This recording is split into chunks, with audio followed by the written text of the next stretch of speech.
आपकी मनचाही चीज अगर ईश्वर आपको नहीं दे रहा है तो इसका मतलब यह है कि अब ईश्वर की कृपा आपके ऊपर शुरू हो रही है। एक बड़ा प्रमाण मैं आपको दिखा रहा हूं और चकित आप अब होंगे जिस प्रमाण में यह लिखा हुआ है कि अगर आपका मान प्रतिष्ठा घट रहा है, आपका ऐश्वर्य घट रहा है, तो ये ईश्वर की विशेष कृपाओं में से एक है। और अगर मान प्रतिष्ठा बढ़ रहा है, धन वैभव बढ़ रहा है, तो ये ईश्वर की मिथ्या रूपी कृपा है। एक बड़ा प्रमाण देखिए आप और आपको पता लग जाएगा कि ईश्वर की कृपा क्या होती है और ईश्वर कैसे आपको गोद में बैठाने के लिए आपको कष्ट देता है। ये प्रमाण देखिए, बिल्कुल साफ साफ लिखा हुआ है कि मनचाही वस्तु अगर नहीं मिल रही है तो यह निश्चय ही समझ जाना चाहिए कि भगवान हम पर कृपा कर रहे हैं।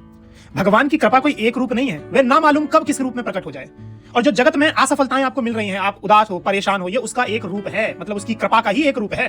परंतु क्या होता है कि जो संसार में भोग हैं, विषय हैं, अनुकूल है, विषयों की प्राप्ति में हम इसी को भगवान की कृपा मानते हैं। पैसा आ गया, धन आ गया, दौलत आ गया, पुत्र आ गया, नौकरी मिल गई, हम कहते हैं भगवान की यही कृपा है।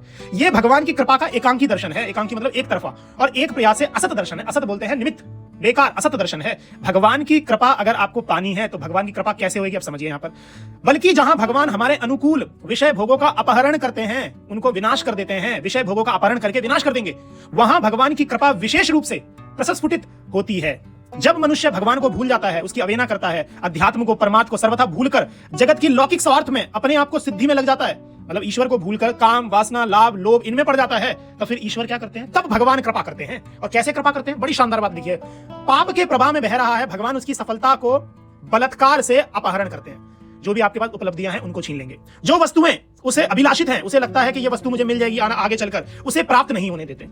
जो वस्तु उसे प्राप्त है, जिसने उसे मोहित कर रखा है, उसे भी छीन लेते हैं, नष्ट कर देते हैं। लो भैया, अब नीचे बड़ी शानदार चीज पढ़ा रहा हूं मैं आपको। जो ये मान भंग होता है, आपका मान में कमी आ गई, ऐश्वर्य में कमी आ गई, नाश हो गया, ये भगवान की बड़ी कृपा से होता है, समझ जाइए। ईश्वर कृपा करना चाह रहा है आपके ऊपर, इसलिए मान भंग हो गया, आपका ऐश्वर्य भंग हो गया। अब होता क्या है, यदि कोई धन का होकर रह रहा है तो भगवान चाहते हैं कि वह धन का ना हो, मेरा हो जाए, उसका धन ऐश्वर्य आदि सब कुछ ले लेते हैं। भगवान तो चाहते हैं उसे अपनाना, वह उसे अपनी गोद में लेना चाहते हैं। नीचे बड़ी शानदार चीज लिखी हुई है, वह उसे जगत का प्रेम, जगत की ममता, जगत का बंधन प्रगाढ़ विद्वान होता जाता है। जब जगत में उसे लोग प्रेम करने लगते हैं, भगवान उसे दिखाते हैं, देखो भैया कि तुम्हारे साथ प्रेम करने वाला, तुम्हें अपना मानने वाला, तुम्हें आश्रय देने वाला, मेरे अतिरिक्त स्थिति, कोई अवस्था, कोई प्राणी, कोई संबंधी नहीं हो सकता। ये सब धोखे की चीजें हैं।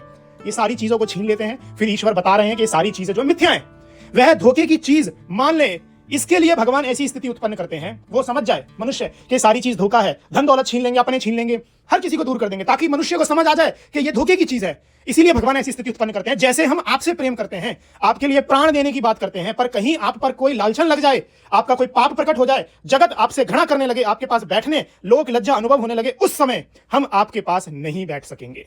तो इसका मतलब यह है कि ईश्वर ये सारी चीजें हमसे दूर इसलिए कर रहा है क्योंकि वह हमें अपनी गोद में बैठाना चाहता है। आप थोड़े से कष्ट से ही परेशान हो जा रहे हैं।